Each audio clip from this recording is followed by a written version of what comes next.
Hey everybody, it's Jeremy. Welcome back to Lucid's Tournament Game 7, where we are playing Helheim. This is turn 40.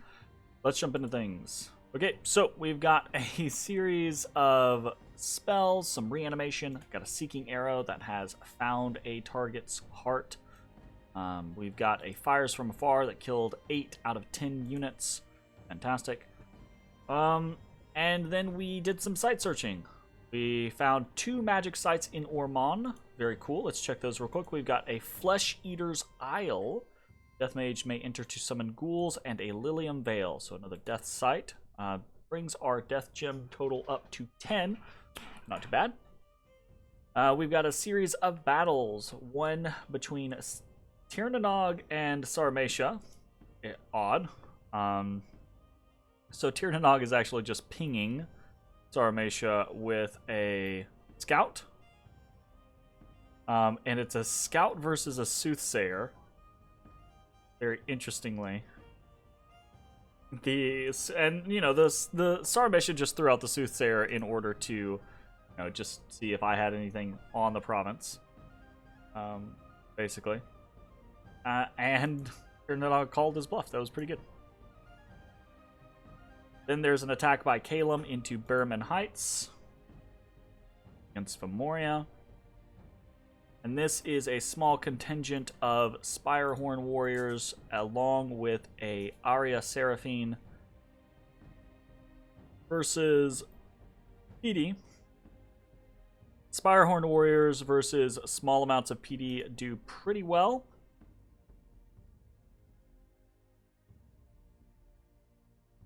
Normally killing a bunch on their charge. Arya Seraphine is doing some fire magic. Cool. Very nice. Looks like he lost a couple. Yeah, he lost 3. So this is a relatively low attrition way to raid. Pretty cool. And then Femoria attacked in Anazia. And this is kind of interesting. This is a Thrice-Horned Bull. So this is Rudy Giuliani, the Thrice-Horned Bull. Kitted out with a Storm Spool, so he has some lightning resistance. Some shock resistance, rather. And his Bless is Reinvigoration and Regeneration. So he's up against just minor amount of PD, but we want to see what he does. So he goes into Personal Regeneration, Summon Earth Power, Strength of Gaia. So as it's a little odd, right? If you're gonna cast one of those, start with the Strength of Gaia, because the Strength of Gaia gets you way more than the Personal Regeneration does, right? In fact, it gets you Personal Regeneration, so it's kind of pointless to cast Personal Regeneration first. And yeah, then you ignore that whole thing. You got Elemental Fortitude, which is okay. You get some basic buffs, elemental resistances. But there's no like Iron Skin. Iron Skin would put his base natural protection up to 20, so he should have 25 with his Earth Magic. That's 3 points. 3 points is worth adding in there. There's no like Temper Flesh, probably should be able to cast those at this turn 40. Yeah, should be able to cast those. But either way, right, this is a god. He's got a shit ton of HP. He's gonna do just fine against this small amount of PD. The question is will, and I doubt it, right? But will Calum be interested in trying to magic phase this boar? Potentially. Who knows? We got a couple of unexpected events. We got a trader vessel has arrived from distant ports in Tiny Willow. Very nice. 102 gold. And we've got a harvest that's been good in Zimbria plus 100% tax. And then in Srimcliver, it feels like we get an event in Srimcliver every single turn. Unexpected event has occurred. A treasure has been found. 1,890 gold. A fair amount of gems, and a Hydra skin armor. Holy shit. Nice! This is very nice. I like this a lot. We actually have a shit ton of money to the point to where we kind of are looking for ways to spend it this turn. So very cool. Alright, what are we doing? This is the big turn. We're doing a little bit of maneuvering around with our site searchers. Okay, Jarl 5's heading up to Sanafe. Jade Sork 1 is heading over in that direction as well. She can't... Oh, she can... Oh, right. She doesn't need to go... Well... Here, we'll keep them... Well, since it... They can't... Basically, she can move further than the Svartalf can. So, Svartalf is going back to Helheim, and then he's going to go over to Sanafe, because he's already done Tiny Willow. So I'm sending her up to Tiny Willow. King 2's heading back to Helheim, since we're not doing any blood hunting at the moment. No worries. And the whole army is moving on to Sarmatia this turn. We're going to have a bunch of people there. Still not really planned on whether or not... I think I'm going to take the 15 blood slaves, because why not? Still not really planned whether or not I'm going to be communioning up or not. I can't. You know what? We definitely need that on the plate. Oh, well, that's... of course we can. It's blood. I'm a... Bleh, my brain. I'm like, oh, we can only communion. No. That's because we're doing a communion through Sabbath. So I still haven't really figured out whether or not I want to do a communion or if I just want to... I started doing the math earlier, and I was like, it's got to take, like... The battle has to go past... What was it? It has to go beyond the 6 turns, the 5 turns basically of being a script, but we would have to get 6 consistent turns out of a 6-man communion in order to hit the numbers that we're gonna have just out of 2 thunder strikes. So I don't know what it's gonna be. I don't know which is gonna be more useful in the long run, truth be told. Because the problem with... I'm kind of getting a little... I shouldn't be, right? But I'm kind of getting a little burned out on relying on communion so much, because I've had so many communions here in the past couple months that communion up and go through their script, and then they just start casting random dumb shit, right? So I would half expect these Jarls, if I communion them up, to like do half as many thunder strikes as the whole thing, and then just start casting like ghost wolves. That's gonna be useful, right? Honestly, I'd expect them to Phantasmal Warrior like crazy.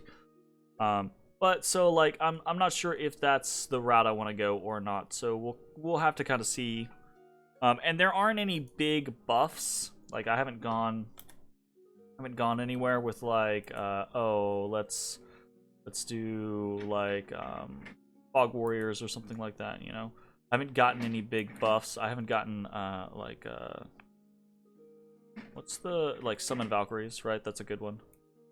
So, you know, kind of probably just gonna like set everyone to Thunderstrike and just cross my fingers, hope that we can do enough damage initially. I don't know that we will. But yeah, we've got a whole lot of units. All the hearses are set to Storm Power, Mist Form, Lightning Bolt.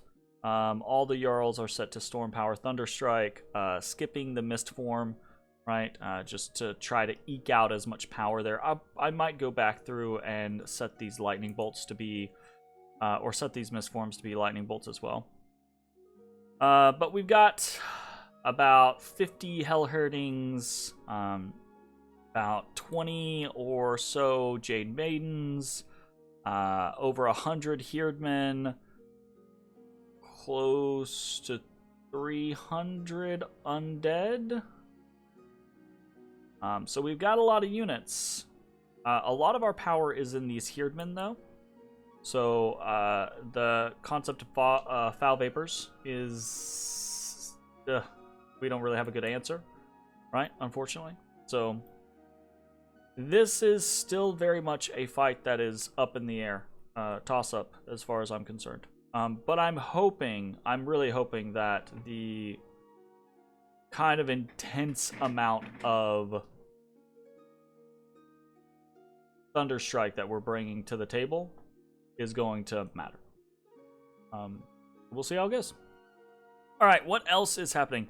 As I said, we are recruiting all over the place. We're doing Hell Heirdings, Heirdmen, Van Heers, Heirdmen, a Hell Carl. We're actually getting a Hell Carl in Osens and in Dead Forest because we're going to send a Hell Carl to Orman to gather ghouls, and we're going to send a Hell Carl to Srimklever to gather ghouls as well.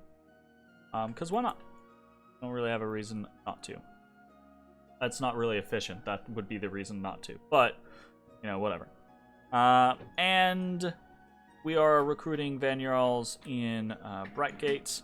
We still have 648.5 gold. We would have more gold, and we may very well have more gold soon, but we're actually trying to employ the Windlord and Bernard's Brave Men.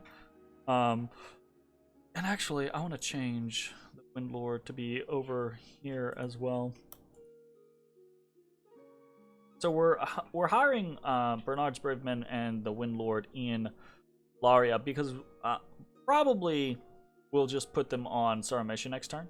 But we could send them at Ustinia next turn. That could be an option. And that's somewhat interesting.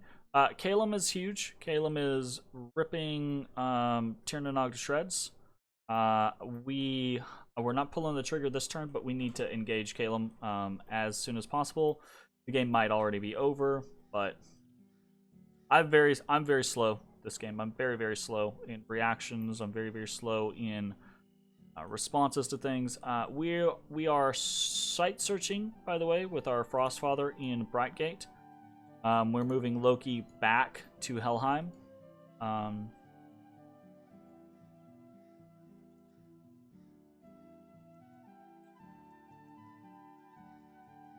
There's some interesting things that I've been looking at.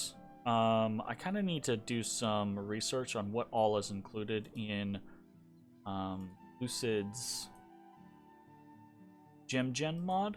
I know some of the basics, but there's a bunch of extra stuff in here that I need to probably be aware of. Ooh.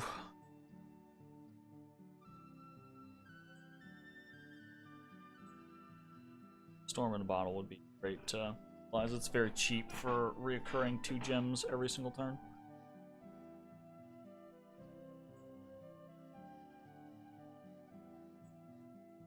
Alright, anyways, that is mostly going to be it for the turn. Research-wise, we are just continuing to focus on blood magic. If we can get up to blood 6 and get some ice devils, that can give us a pretty powerful tool, especially as we are accumulating some research.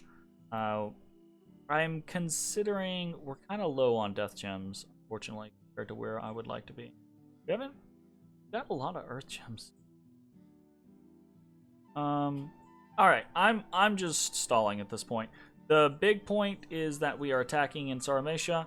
Oh, and I'm sending over Hearst 5 towards Gifa in order to put a temple down there, and we're recruiting a scout there to start building it up if we can hold on to it. All right, anyways, that's going to be it for the turn. Thanks for watching. I'll see you next time. Bye, everybody.